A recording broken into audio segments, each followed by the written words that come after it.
What is Marxism really? What is Marxism really? Don't forget to subscribe. Deconstructing Marxism. What is Marxism really? Is Marxism an outdated ideology? A failed theory surpassed by history and condemned to oblivion? Or is it, in fact, the most powerful tool to understand the present? We've been taught to fear it, to associate it with dictatorships, poverty, and repression, to believe it's something obsolete, foreign, radical, dangerous. But have you ever truly asked yourself, what is Marxism really? Because before you reject an idea, you should understand it. And when you get to know Marxism, not through headlines but through its foundations, you realize it's not a rigid doctrine, nor an ideological recipe. Marxism is a method, a way of analyzing reality. It's not a dogma, but a critical tool born from a simple yet deeply uncomfortable observation. We live in a world where wealth is produced by many, but concentrated in the hands of a few. Marx asked the essential question, why? And his answer wasn't moral, religious, or sentimental. It was scientific. He discovered that history doesn't move forward through abstract ideas or good intentions, but through material conflicts, through struggles between social classes with opposing interests. He called this class struggle. And it's not just a slogan. It's a historical fact. For centuries there were slave owners and slaves. Then feudal lords and serfs. Today, capitalists and workers. The clothes may change, the words may vary, but the conflict remains the same. Those who own exploit. Those who work obey. Marxism gives us the tools to understand how inequality reproduces itself, how economic power operates behind democratic facades, how exploitation hides behind words like merit, effort, and success. And this is where Marxism becomes dangerous, because once you understand the system, you stop blaming yourself. You stop questioning individuals and begin questioning the structures that sustain injustice. You no longer see poverty as a personal failure, but as the logical result of a system that needs the poor in order to function. You no longer view the rich as role models, but as beneficiaries of a system that systematically extracts the labor of others. Marx didn't write a blueprint for tyranny. He wrote a rigorous analysis of how capital dominates our lives, how it turns every aspect of human existence, time, health, creativity, into a commodity. Marxism is not about hating the rich. It's about understanding how wealth is built, and who pays the price. And that awareness is the real threat. Because in a world that teaches you everything is your fault, your poverty, your frustration, your exhaustion, Marxism dares to say, no, it's not your fault. It's the system's. And that shift in consciousness is the first step toward changing everything. Moneybag Marxism versus capitalism. To understand why Marxism is still relevant today, we must take a hard look at the system we live under. Capitalism.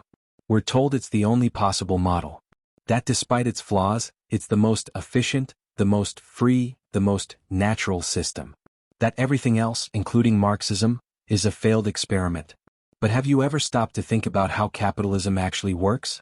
Capitalism is based on a very simple yet deeply unequal principle. The means of production, everything needed to produce goods and services, are privately owned. Factories, land, corporations, technology, platforms, patents. All of it belongs to a minority. And the vast majority, who owns none of it, has only one option: to sell their labor in order to survive. You work. They get rich. You produce. They take. You live for a paycheck. They live off your labor. That's not efficiency. That's legalized exploitation. And what happens during crises?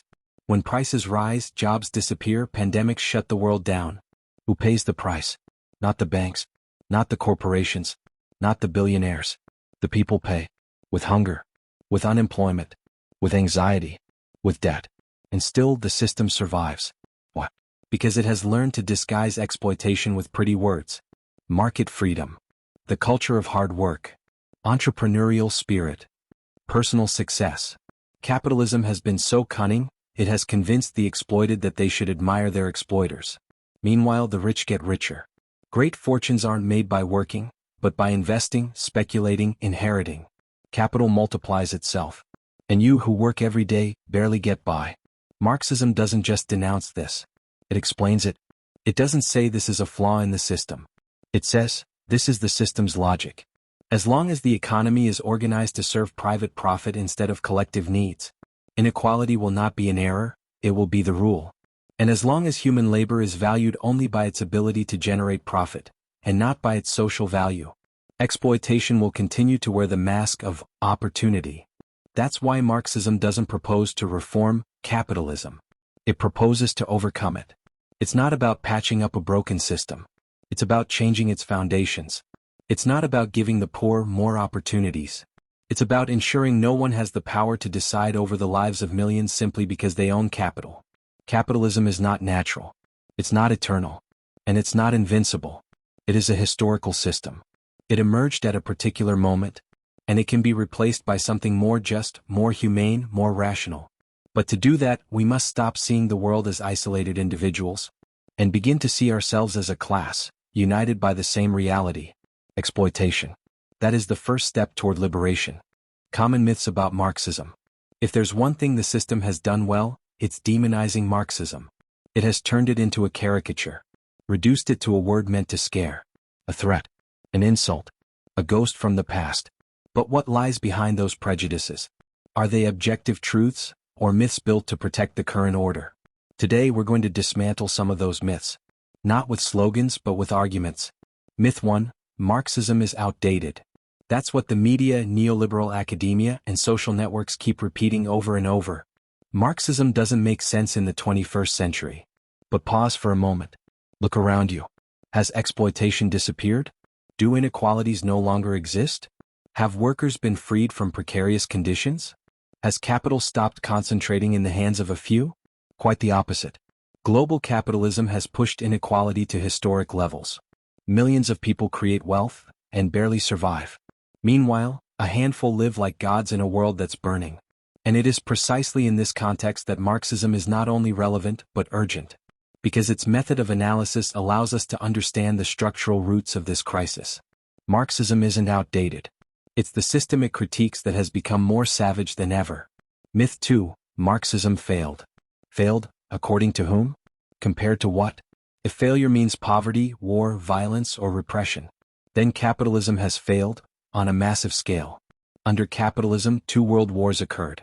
Global economic crises that destroyed lives. Colonialism, slavery, genocide, ecological collapse. Millions die of hunger while tons of food are thrown away. Children sew clothes so a few can sell, sustainable fashion. Is that success? Yes, socialist attempts had mistakes.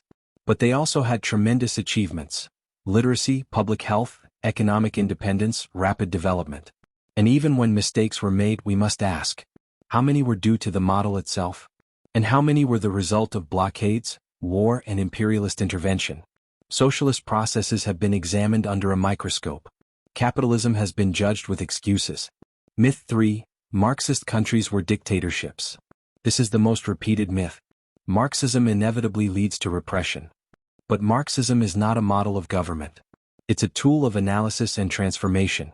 Concrete political processes in different countries are not carbon copies of a single idea. And besides, why is all of Marxism judged by the actions of certain governments, while capitalism is never judged by the dictatorships it has supported? Have we forgotten Pinochet in Chile? Videla in Argentina? Franco in Spain? All backed by capitalist powers. All murderers. All useful to the market. The problem isn't left-wing authoritarianism. The problem is the double standard of the system. It uses the word freedom when it suits its interests, and tramples it when there's profit to protect. These myths didn't appear out of nowhere. They were planted, repeated, reinforced, so that the majority would never dare to see Marxism for what it truly is: a threat to the established power. Because when the people understand that their misery isn't their fault, that the system can't be reformed from within, that another way of organizing society is possible, then they no longer conform. They no longer obey. They organize. And that is what really scares them. Collision. What does Marxism say about imperialism? When we hear the word imperialism, many picture ancient empires, faraway colonies, armies in old-fashioned uniforms. But imperialism didn't end with colonial independence. It didn't disappear, it evolved. Today it hides behind modern banners: free trade agreements, foreign investment, defense of democracy, humanitarian interventions. But behind those words, there's still plunder, looting, and domination. And Marxism understood this over a century ago. Lenin explained it with a clarity that still resonates today. Imperialism is the highest stage of capitalism. It's what happens when capital, in its desperate search for profit, can no longer expand only within the borders of a single country. It needs to go further. To conquer, to extract, to dominate, to control. It needs to expand, conquer, extract resources, dominate markets, control territories. This is not an aggressive foreign policy by accident.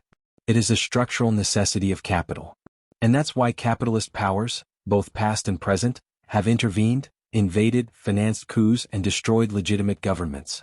Not due to diplomatic errors, but to protect their economic interests. Or do you really believe wars are fought for freedom?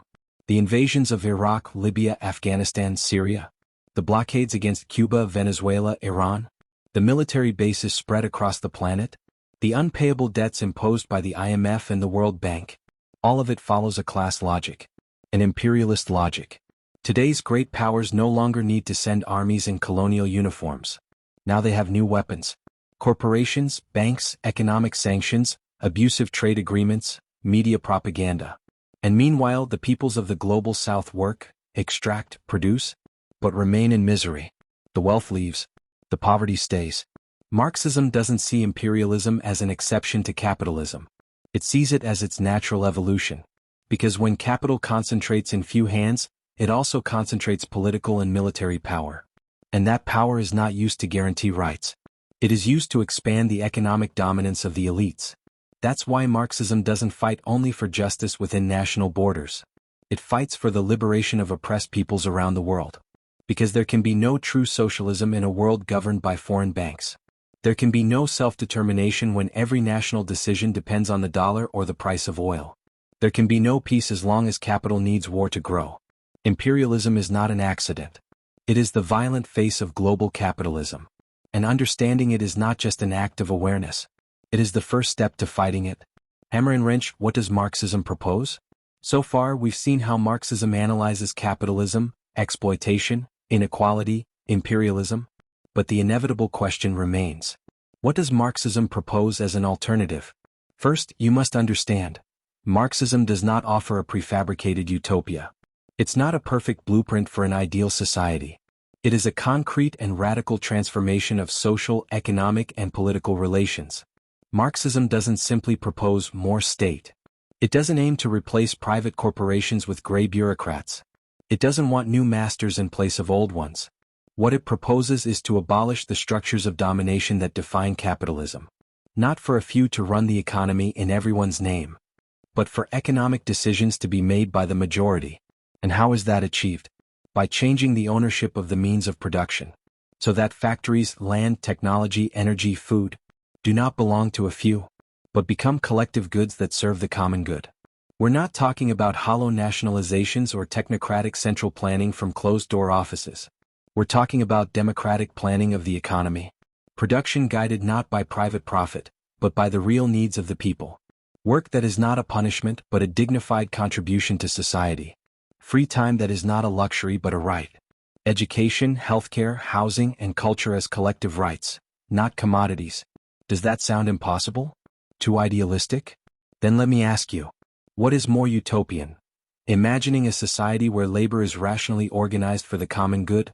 Or continuing to believe that the market, by some miracle, will bring justice, equality, and well-being for all? Capitalism has already shown what it's capable of. Destroying ecosystems, ravaging nations, condemning millions to poverty, all in the name of economic growth.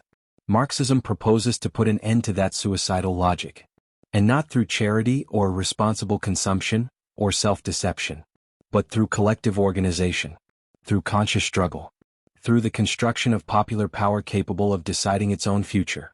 It's not about changing the faces in power. It's about changing the very structure of power. That is the heart of Marxism. Not to reform injustice, but to overcome it. And for that, willpower is not enough. We need class consciousness. We need political organization. We must stop thinking like isolated consumers, and start acting as what we truly are. An exploited working class, but one capable of transforming everything. Globe showing Europe, Africa a world to win. At this point, it's no longer just about ideas. It's about a question you can no longer avoid. Which side are you on? Because Marxism isn't just a tool to understand the world. It's also a call to transform it.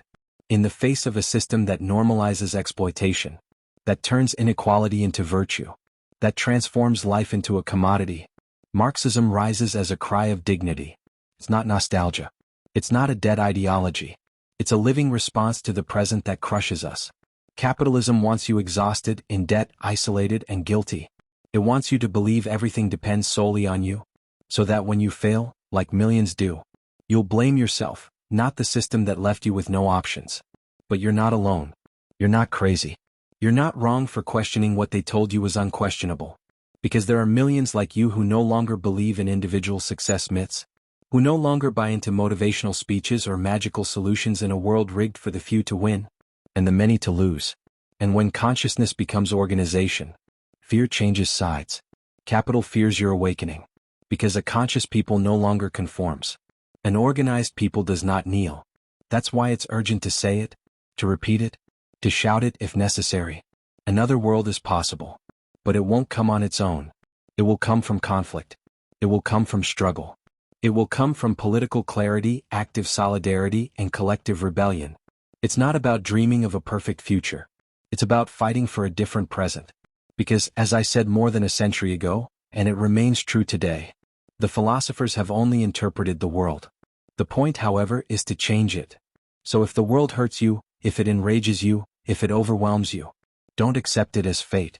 Understand it, organize, and change it. You have a life to win, and a whole world to conquer. Workers of the world, unite.